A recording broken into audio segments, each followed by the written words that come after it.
Sir जी जी। Sir वो उजैब हिलाल है, उसका सर मैसेज आया, उसकी लाइट चली गई है। अच्छा ठीक है।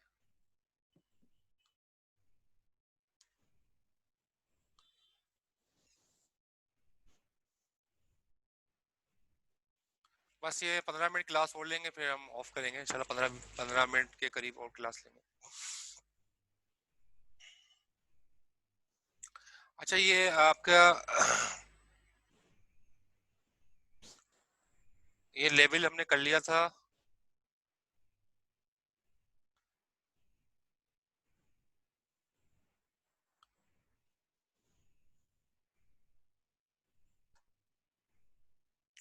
तो ऑपरेंड हमने पढ़ रहे थे। ऑपरेंड हमने पढ़ा एसटीसी। एसटीसी में आपको मैंने बताया कि कोई भी ऑपरेंड नहीं होता। ये ऐसी असेंबली की इंस्ट्रक्शन है एसटीसी, इसमें कोई भी ऑपरेंड नहीं है। और इसमें एग्जांपल के तौर पे ये दिखाना था आपको कि ऐसी इंस्ट्रक्शन असेंबली में हो सकती हैं जिसके अंदर कोई भी ऑपरेंड ना हो, लेकिन ऐसी इंस्ट्रक्शन बहुत कम है, जैसे यहाँ पर दिखाया है एसटीसी।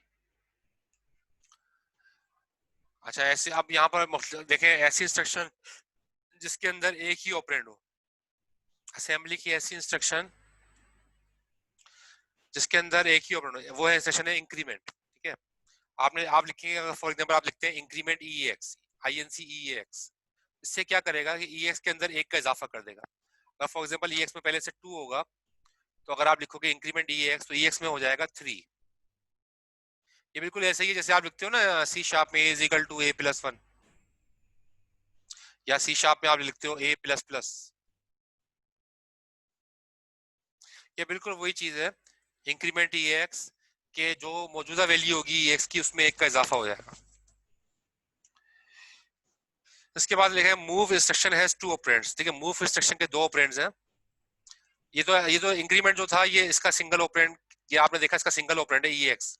एक ही ऑपरेंड यूज किया है, पर 2 ऑपरेंड यूज नहीं किए इंक्रीमेंट के साथ, एक ही ऑपरेंड यूज हुआ है।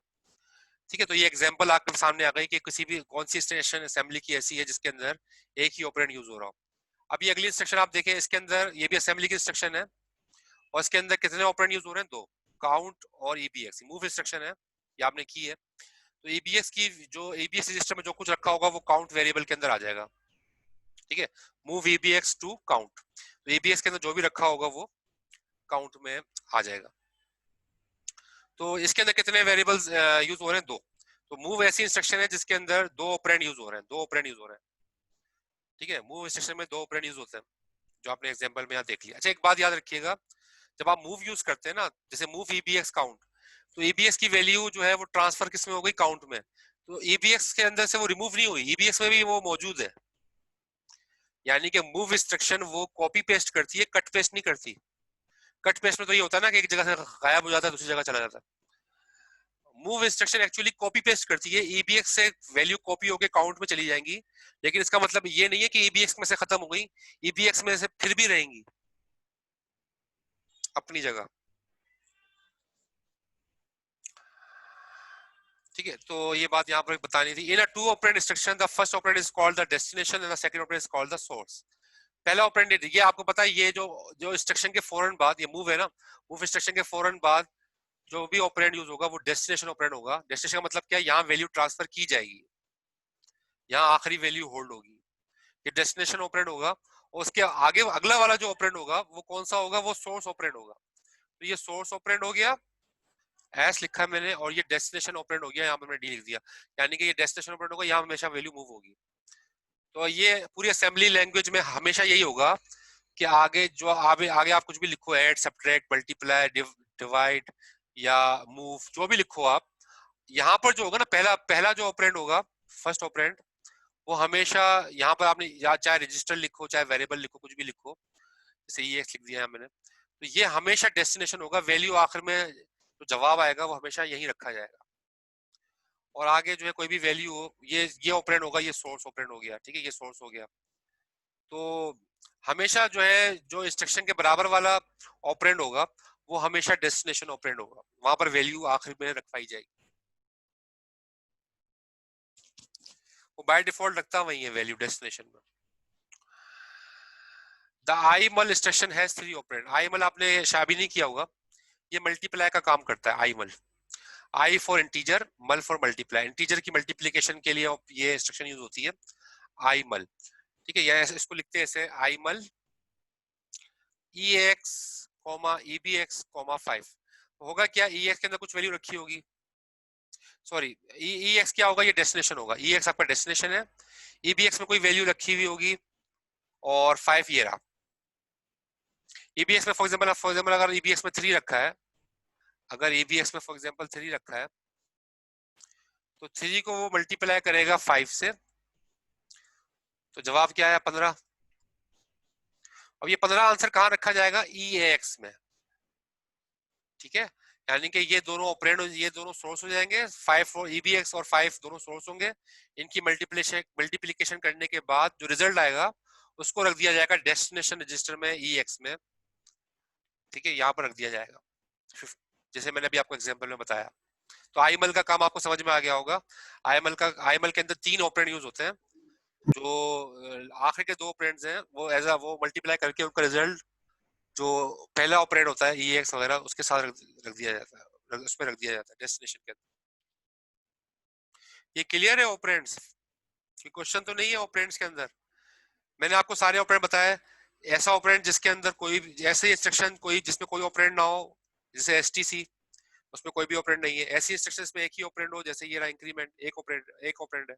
ऐसी इंस्ट्रक्शंस में 2 ऑपरेंड हो, जैसे कि मूव, इसमें 2 ऑपरेंड यूज हो रहे हैं। ऐसी इंस्ट्रक्शंस में 3 ऑपरेंड हो, वो है आईमल, इसमें 3 ऑपरेंड यूज होते हैं।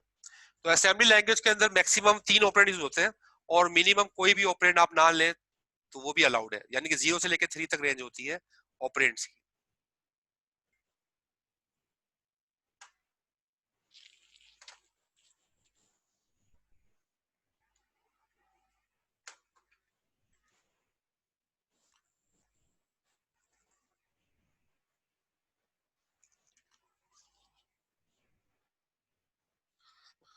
कमेंट जो है, ये तो मैंने आपको बताया, कमेंट जो है वो असेंबली लैंग्वेज के इंस्ट्रक्शन में आप कमेंट आप लगाना चाहो या ना लगाना चाहो, मैंडेटरी नहीं होता। तो से कमेंट्स की 2 टाइप्स होती है, सिंगल लाइन कमेंट होता है, ब्लॉक कमेंट होता है। सिंगल लाइन कमेंट का मतलब क्या है, सिंगल लाइन कमेंट तो आप कॉलन से दे सकते हो, जैसे यानी कि आखिर में आप कॉलन लगा दोगे, कॉलन लगा के कुछ भी लिख दो, तो वो एक ही लाइन के कमेंट काउंट हो जाता है। ठीक है, ये आपने यूज किया होगा, कमेंट यूज किया है आप लोगों ने लैब के अंदर, कमेंट कमेंट किया है किसी। सी शार्प में तो सी शार्प में भी आप यूज करते हो कमेंट, ठीक है ना। जैसे आपने शायद सी शार्प में ये साइन होता है कमेंट का, double slash, single line comment होता है ये, सिंगल लाइन कमेंट। यहाँ पर आप कॉलन के जरिए से सिंगल लाइन कमेंट जो है वो दे सकते हो।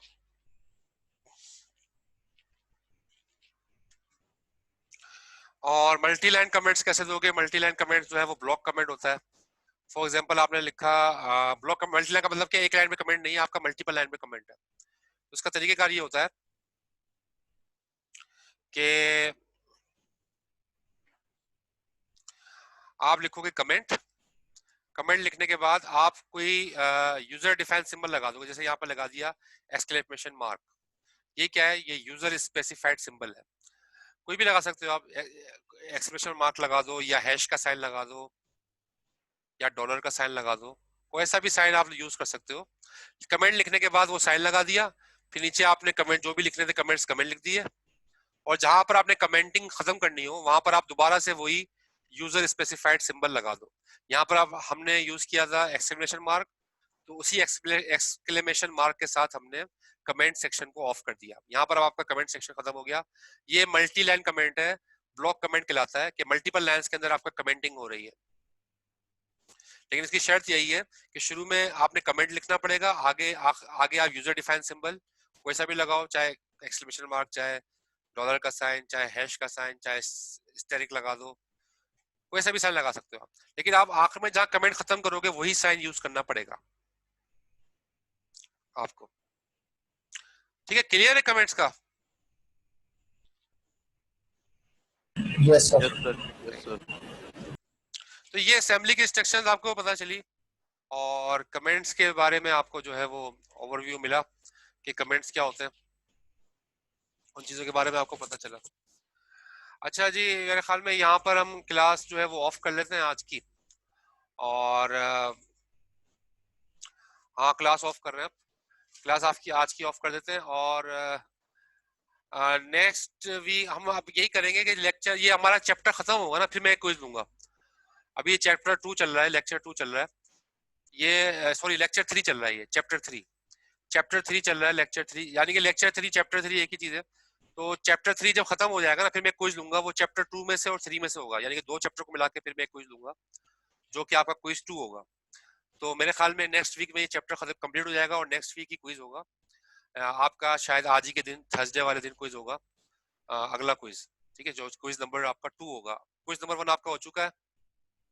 अच्छा, अटेंडेंस के बारे में, अटेंडेंस आपकी मैं क्विज से मार्क कर लूंगा। मेरे ख्याल में क्विज में जिसने सबमिट कराया उसकी अटेंडेंस हो गई है। हाँ, जिसने क्विज सबमिट नहीं कराया वो बता दे मुझे, मैं उसकी अटेंडेंस मार्क कर लेता हूँ। बाकी जिन्होंने क्विज सबमिट कराया उनकी अटेंडेंस मार्क हो गई। वो आज की क्लास में हम ऐसे ही कर लेते, टाइम जरा ऊपर हो गया है, वरना मैं अटेंडेंस ले लेता, लेकिन आज की क्लास की अटेंडेंस में क्विज से मार्क कर लूंगा। तो लीव कर सकते हैं मीटिंग, जिन्होंने जाहिर क्विज दिया हुआ है वो मीटिंग लीव कर सकते हैं। और जिन्होंने जो कोई ऐसा है आप में जिसने क्विज ना दिया हो, ताकि उसकी भी अटेंडेंस लगा लेता हूँ।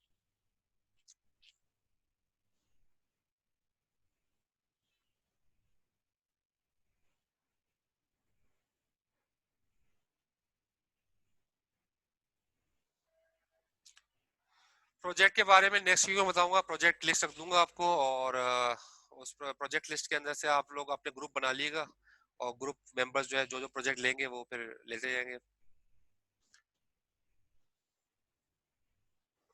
प्रोजेक्ट में आपको लैब तो आपकी चली रही है, लैब से आप सीखते रहोगे, बाकी मैं कोडिंग आपको यहाँ भी बताऊंगा, अब सारी कोडिंग चलेगी। अब जो हम चैप्टर 3 से स्टार्ट किया ना, अब सारी कोडिंग चलेगी, तो मैं भी कोडिंग के बारे में बहुत सारा बताऊंगा आपको। तो कोडिंग की हेल्प आपको मुझसे भी मिलेगी, और लैब में तो जाहिर आप करोगे कोडिंग, वो तो है ही कोडिंग के लिए। तो इसमें इंशाल्लाह आप प्रैक्टिस में रहोगे और चीजें आपको समझ में आ जाएंगी, और फिर आपको प्रोजेक्ट जो है जाहिर है वो दिया जाएगा। प्रोजेक्ट तो मैं अगले वीक अनाउंस कर दूंगा, प्रोजेक्ट लिस्ट, अपनी पसंद का प्रोजेक्ट आप पिक कर लेना। ग्रुप मेंबर्स जो है आपके मैक्सिमम ग्रुप मेंबर्स, एक प्रोजेक्ट में आप 3 मेंबर्स ले सकते हैं, मैक्सिमम 3 मेंबर्स, 3 मेंबर्स का आप ग्रुप बना लें, कोशिश करके 3 मेंबर्स का बना लीजिएगा।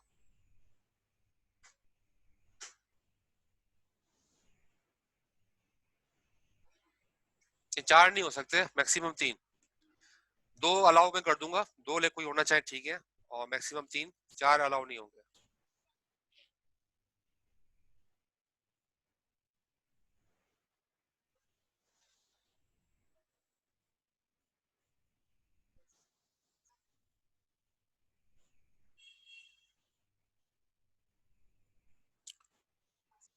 क्लास ऑफ कर देते हैं।